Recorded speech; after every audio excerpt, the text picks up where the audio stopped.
नमस्कार दर्शकों, आप देख रहे हैं जी टाइम्स न्यूज टीवी चैनल 1। मैं हूं आर के शर्मा। आज के मुख्य समाचार।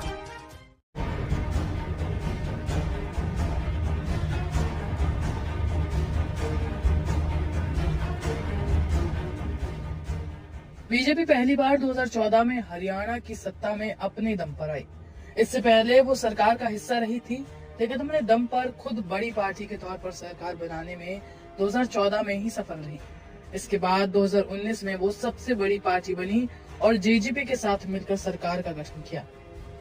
इस सरकार ने भी 5 साल पूरे कर लिए और अब 10 साल बाद बीजेपी एंटी इनकम्बेंसी फैक्टर झेल रही है। 2014 के बाद ही चुनाव उसके लिए सबसे कठिन माना जा रहा है, लेकिन इसके बाद भी जीटी रोड से लगते इलाकों में उसकी मजबूत पकड़ है। यही वजह है कि कांग्रेस की ओर से खुद राहुल गांधी मैदान में उतरे। उन्होंने सोनीपत से लेकर अंबाला तक पड़ने वाले जीटी रोड बेल्ट पर फोकस किया और यहाँ यात्रा निकाल रहे हैं। कांग्रेस के विजय संकल्प यात्रा की शुरुआत उन्होंने यहीं से की और सीएम नायाब सिंह सैनी के गढ़ नारायणगढ़ से यात्रा की शुरुआत की। ये यात्रा कुरुक्षेत्र में समाप्त हुई और इस बीच 10 विधानसभा सीटों को कवर किया गया। इस क्षेत्र में कुल 23 सीटें आती हैं और चर्चा है कि 3 अक्टूबर को फिर से इसी इलाके में राहुल गांधी यात्रा पर निकल सकते हैं। हरियाणा के इस जीटी रोड बेल्ट में सोनीपत में कांग्रेस मजबूत मानी जा रही है, क्योंकि यहाँ जाटों की अच्छी खासी संख्या है। वहीं इसके बाद पानीपत, करनाल, कुरुक्षेत्र, अंबाला में भाजपा को मजबूत माना जाता है। इसकी वजह यह है कि यहाँ जाटों की संख्या सेंट्रल हरियाणा के मुकाबले कम है। ये बेल्ट ब्राह्मण, बनिया, पंजाबी, सैनी एवं अन्य ओबीसी जातियों के बाहुल्य वाली है। इन समुदाय में भाजपा की अच्छी पकड़ मानी जाती है। भाजपा ने 2014 में इस इलाके की 23 में से 21 सीटें जीत ली थी। इसके बाद 2019 में भी वो 12 सीटें जीती तो कांग्रेस 9 पर रह गई। जीटी रोड बेल्ट की तरह ही भाजपा को अहिवाल क्षेत्र से भी उम्मीद है। ये क्षेत्र गुरुग्राम, रेवाड़ी, महेंद्रगढ़ और भिवानी वाला है। यहाँ यादवों की अच्छी खासी संख्या है, वहीं ब्राह्मण भी अच्छी तादाद में हैं।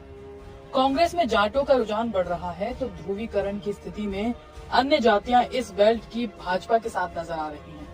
इसके लिए पार्टी के स्तर पर रणनीति भी बन रही है। इस बेल्ट में कुल 12 सीटें आती हैं। बता दें कि राहुल गांधी इस वक्त विजय संकल्प रथ यात्रा निकाल रहे हैं, जिसके जरिए वो हरियाणा की ज्यादा से ज्यादा विधानसभाओं में जाकर कांग्रेस का प्रचार कर रहे हैं। ये यात्रा 30 अक्टूबर से शुरू हुई थी और कल यानी 3 अक्टूबर को इस यात्रा का अंतिम दिन होगा। गौरतलब है कि राहुल गांधी ने 1 अक्टूबर को बहादुरगढ़ में रथ यात्रा की थी। इसके बाद उन्होंने वहां लोगों को संबोधित करते हुए बीजेपी पर हमला भी किया। हरियाणा में भी इन्होंने नया काम किया है। पहले आधार कार्ड था, अब परिवार का एक बना दिया है। क्या कहते हैं उसको? परिवार पहचान पत्र। अब मजे की बात देखिए, किसी कंपनी को 1000-2000 करोड़ रुपए का कॉन्ट्रैक्ट देना था। कहा भैया नया काम करते हैं, चलो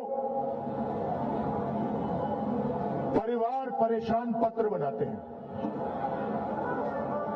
चलो हरियाणा के परिवारों को परेशान करते हैं।